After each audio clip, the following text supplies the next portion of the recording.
Witajcie rodacy. Oświetlenie typu Ambilight to bajer, który rozszerza immersję. LEDy, które idealnie zgrywają się z obrazem i emitują tą barwę z tyłu na ścianie, to fajny dodatek.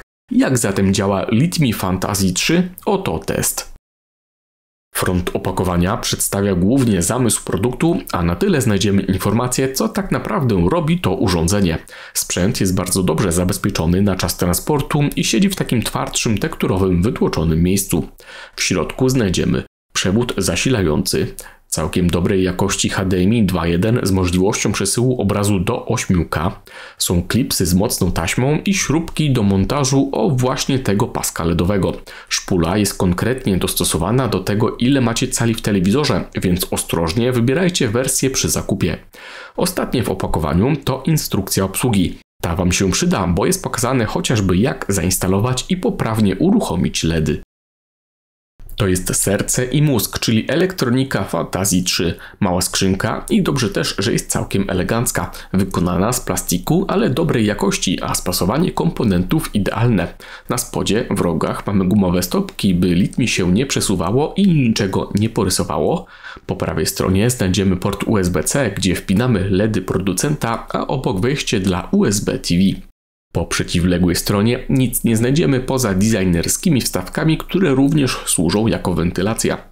Na tyle, aż 4 porty HDMI i tyle urządzeń jednocześnie może ten sprzęt obsłużyć. Tu też na końcu, gdzie jest wyjściowy port TV, to w niego wtykamy przewód HDMI 2.1. Na przodzie mamy jasne diody, które będą symbolizować o statusie urządzenia, jak i przycisk włączający i zmieniający orientację świecenia z lewej na prawą. Tak naprawdę nie ma tu nic skomplikowanego. Sama instalacja pasków LEDowych to też pikuś. Pamiętajcie jedynie, by zacząć od strony, gdzie macie porty HDMI. Producent też zaleca odległość 3 cm od krawędzi telewizora, ale jak zrobicie 2,7 tak jak mi się przykleiło, to też nic się nie stanie. Na rogach przydadzą się te klipsy z początku filmu, by ten nadmiar przewodu bez LEDów estetycznie ukryć.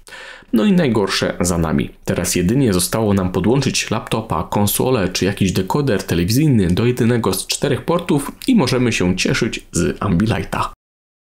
Tu należą się brawa dla producenta, bo jest to pierwsze na świecie urządzenie, które obsługuje jakość 8K z 60 Hz dzięki właśnie zastosowaniu HDMI 2.1. Fantasy 3 również jest najszybszym urządzeniem, bo lag, czyli opóźnienie względem tego, co się dzieje na telewizorze, a światłem emitowanym przez te 72 LEDy jest wręcz ekstremalnie małe. To zresztą na przykładzie będziecie widzieć. Taki stan rzeczy sprawia, że jeżeli macie konsolę i gracie w naprawdę szybkie gry typu ściganki czy strzelanki, to niezależnie co będziecie robić, światło będzie nadążało. Sztos. Warto też zaznaczyć, że nawet za dnia jasność generowanych LEDów jest na tyle duża, że spokojnie będziecie widzieć efekty na ścianie. Nie będą one aż tak wyraźne jak nocą, ale spokojnie dają radę. Producent dał nam też aplikację, która odblokowuje kilka możliwości. Ustawimy moc świecenia, jak i stopień dyfuzji. Mamy 3 profile do gier, rekreacji czy filmów, a w zakładce muzyka ustawimy animację LEDów pod gatunek muzyczny. Same listwy oczywiście mrugają w rytm piosenek. Ostatnia zakładka to więcej presetów z animacjami. Tu każdy wybierze odpowiednią pod swój nastrój, styl czy okoliczność. Oczywiście w Fantasy 3 możemy spiąć z asystentami głosowymi, by komendami kierować LEDami. A co jednak z wadami? Cóż, sprzęt działa wyłącznie z zewnętrznymi urządzeniami jak dekodery, laptopy czy konsole, więc podłączając się bezpośrednio pod TV, LEDy nie są w stanie zadziałać. To też wiąże się z tym, że mając aplikacje na telewizorze jak Netflix czy YouTube, to niestety też lipa. Dla niektórych te minusy przekreślają ten sprzęt, natomiast można to obejść np. odpalając VOD przez laptop. Reasumując, jest to na chwilę obecną najszybsze urządzenie tego typu. Wspiera 4K 120 Hz, jak i 8K i monitory do 90 cali.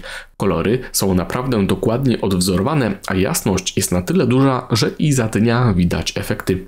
A co z ceną?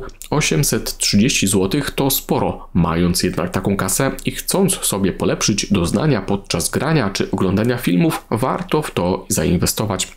Jak już się przyzwyczaicie do takiego ekstra zewnętrznego oświetlenia, ciężko będzie się odzwyczaić.